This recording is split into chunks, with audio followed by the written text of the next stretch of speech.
Friends, welcome back to my channel. তো আজকে নতুন একটা ব্লগ নিয়ে চলে এসেছি তোমাদের সামনে। তো আজকে টপিকটা হবে সাকসেস, মানে ভিডিওটা পুরোটা অন্যরকম।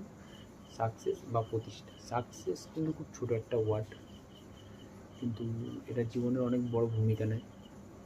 তো আজকে তুমি ধরো কোনো কাজ শুরু করেছো বা শুরু করতে চলেছো, সেটা সাকসেস পাবে কি পাবে না সেটা কিন্তু আগে দিয়ে ভাবলে হবে না, কাজটাকে করতে হবে। সাকসেস যেমন ওয়ার্ডটা খুব ছোটো, কিন্তু তার স্টেপ কিন্তু অনেক বড়।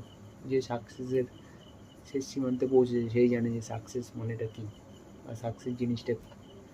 আমি ধরো না, আমি 2019 সালে কাজে ঢুকেছিলাম, তখন আমার বয়স ছিল 17। তো সেখানে কাজে ঢুকে আমি একটা শপিং মলে কাজ করতাম সেলসম্যানই। সেখান থেকে শুরু হয়েছে আমার জার্নি, কিন্তু আমি এখনও সাকসেস পাইনি, এখনও কাজ করছি। তো সেলসম্যানি থেকে শুরু করে আমি একটা ইমিটেশনের দোকানে কাজ করেছি, কেকের দোকানে কাজ করেছি, একটা না দুটো ইমিটেশনের দোকানে কাজ করেছি, কেকের দোকানে কাজ করেছি।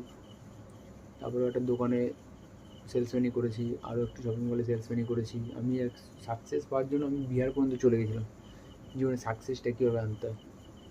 তো সাকসেসটা একদিনও আসবে না, দুদিনও আসবে না, 3 দিনও আসবে না। তোমাকে বছরের পর বছর, মাসের পর মাস, দিনের পর দিন পরিশ্রম, কঠোর পরিশ্রম করতে হবে।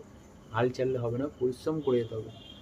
পরিশ্রম করতে করতে তুমি অবশ্যই নিশ্চয়ই একটা কোনো একটা জায়গায় গিয়ে পৌঁছাবে। যখন তুমি বুঝতে পারছো তোমার স্ট্যান্ডার্ডটা অনেক বড় বা হাই লেভেলে গিয়ে বুঝবে, তুমি তখন মনে করবে যে আমি কোনো একটা সাকসেসের দিকে আগাচ্ছি বা সাকসেস আমার লাইফে আসতে চলেছে।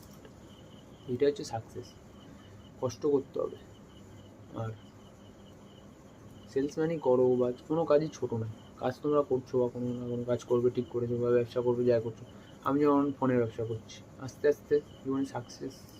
তো ফোনের ব্যবসা নতুন স্টার্ট করেছি, তো সেখানে সাকসেস পেতে আমার 2-3 বছর 5 বছর লেবার দিতে হবে। তারপরে হয়তো সাকসেস আসতে পারে বা আসবে, কোনো ঠিক নেই, নাও আসতে পারে। সেলসম্যানি আমি যেটুকুখানি সেলসম্যানি করে বুঝেছি, সেলসম্যানি করো যদি করতে কেউ করছো বা করার কথা ভাবছো, কাপড়ের দোকানে সেলসম্যানি বা শপিং মলে সেলসম্যানি, আমি বলবো ভুলেও কোনো দিন করো না।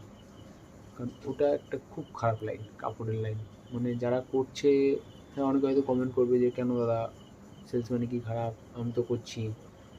দেখো, সেলসম্যান জীবনটা কি, তুমি ধরো আজকে 60 বছর বা 65 বছর পর্যন্ত একটা কোনো একটা প্রতিষ্ঠানে কর্মরত বা সেলসম্যানি করছো, কোনো কাপড়ের দোকানে বা কোনো শপিং মলে। তো সেই জন্য যেমন তুমি 8,000, 10,000 টাকা, 15,000 টাকা মাইনে পাচ্ছ। আর যদি তুমি ম্যানেজার পোস্ট হোল্ড করতে পারো তাহলে আলাদা বিষয়। যদি ম্যানেজার পোস্ট হোল্ড না করতে পারো, নর্মাল সেলসম্যান থাকো, তাহলে জীবন একদম নষ্ট। তখন বলো, আমি বলবো করো না সেলসম্যান। আমি করেছি 7 বছর, আমি জানি কতটা বাজে লাইন, একদম বিচ্ছিরি লাইন সেলসম্যান। মানে তুমি 60 বছর, 65 বছর পর্যন্ত যখন কাজ করবে, পিএফ পিএসআই কত টাকা কত জমবে তোমার। এটা ভালো কোম্পানিতে কাজ করে 1 লাখ, 1.5 লাখ, 2 লাখ, 3 লাখ,